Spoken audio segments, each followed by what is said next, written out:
नमस्कार, आप देख रहे हैं दरभंगा तक, हमेशा सत्य की तलाश में। जैसा कि देखा है कि लगातार चुनावी परिणाम ये रुझान के हिसाब से जो स्ट्रीम मीडिया है वो परोस रहे थे, और कल हमारे चैनल के माध्यम से एवं सहयोगी चैनल जो है हमारे साथ में एक टीम के हिसाब से हम लोग वर्क कर रहे थे और आपको परोसा जा रहा पोल को कल हमने ऑपरेशन किया, और उस ऑपरेशन को कहीं ना कहीं दर्शक पसंद कर रहे हैं और आपके द्वारा कई कमेंट किए गए हैं। बहुत लोग प्रसन्न हैं और बहुत लोग की पोल को लेकर लोग कहीं धराशायी हो गए थे जिनके पक्ष में नहीं था और वो बेड पे चले गए थे। इंजेक्शन का काम किया हमारे ऑपरेशन ने और ऑपरेशन कुछ हद तक कामयाब रहा। अब बात करें रुझान की, तो रुझान हम बिहार के 40 सीट की बात फिलहाल नहीं कर रहे हैं। बिहार के जो मिथिलांचल के 5 हॉट सीट हैं उसके रुझान लेकर हम आपके सामने हैं, और लोकसभा चुनाव के रुझान क्या कहती है मिथिलांचल के 5 सीट को लेकर, क्या है स्थिति, आपको हम बताने जा रहे हैं। गौर से सुनिएगा। कई लोग के धड़कन तेज होने वाले हैं, जिनको ब्लड प्रेशर की शिकायत है वो अपना धड़कन पकड़ के बैठ जाएं, क्योंकि जमीन आपकी खिसकने ही वाली है।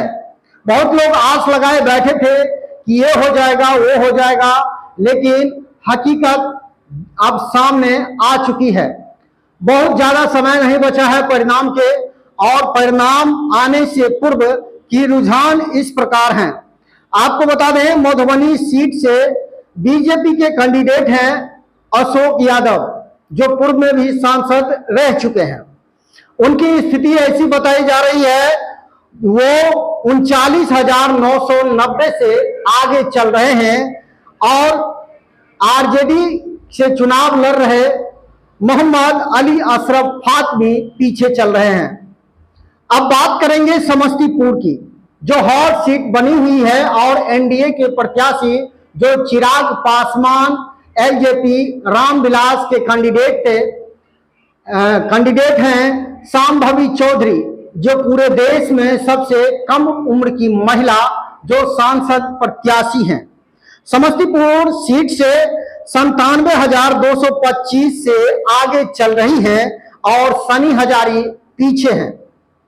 अब लिए चलते हैं आपको मिथिलांचल के हॉट सीट उजियारपुर में, जहां नित्यानंद राय भाजपा के कैंडिडेट हैं, जो चुनावी मैदान में शुरुआत दौर का जो चुनावी रुझान आ रहा था उसमें कहीं ना कहीं वो पीछे चल रहे थे। अब आगे की तरफ पारा उठने लगी है। 25,132 से आगे चल रहे हैं। आलोक मेहता जो आरजेडी के प्रत्याशी हैं वो पीछे चल रहे हैं। अब मिथिलांचल के एक और हॉट सीट झंझारपुर लिए चलते हैं आपको। झंझारपुर रामप्रीत मंडल जो जदयू के उम्मीदवार हैं और 53,224 से आगे चल रहे हैं। सुमन महासेठ जो वीआईपी मुकेश सहनी के उम्मीदवार वह पीछे चल रहे हैं। दरभंगा लोकसभा सीट को लेकर लगातार बात छिड़ी हुई थी और कोई मानने के लिए तैयार नहीं हुए। हालांकि लगातार हम लोगों ने डिबेट के माध्यम से आपको परोसा है और उस डिबेट को आप लोगों ने सराहा है। कई लोग उसको शेयर किए हैं, कमेंटबाजी हुआ है, और उस डिबेट में हम लगातार कह रहे थे कि दरभंगा लोकसभा सीट पर कब्जा होगा तो गोपाल जी ठाकुर का। गोपाल जी को लेकर बात करेंगे दरभंगा लोकसभा सीट से, तो गोपाल जी ठाकुर 1,48,749 से आगे चल रहे हैं, जो बीजेपी के उम्मीदवार हैं।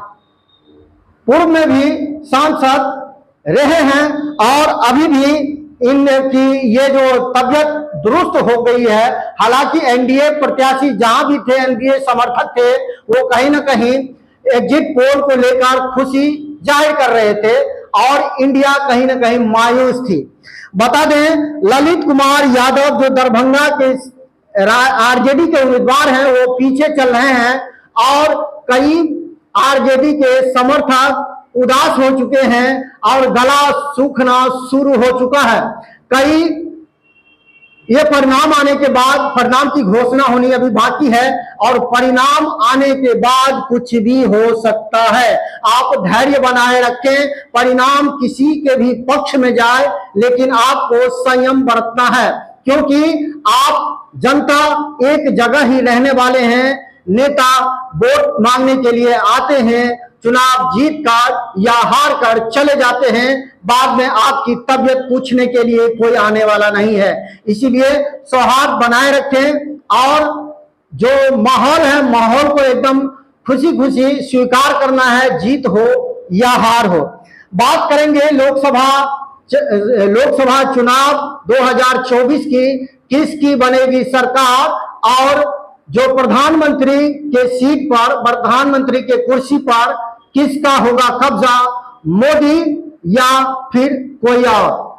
हम लगातार लाइव के माध्यम से आपको परोस रहे हैं और पुनः जो अंतिम परिणाम आने वाले हैं वह लाइव के माध्यम से हम परोसने वाले हैं आपको। और हमारे साथ एक और मेहमान होंगे जो दर्पण 24 के एमएच खान साहब हैं, वो भी हमारे साथ होंगे। तब तक दीजिए इजाजत, रमन जी को जय हिंद।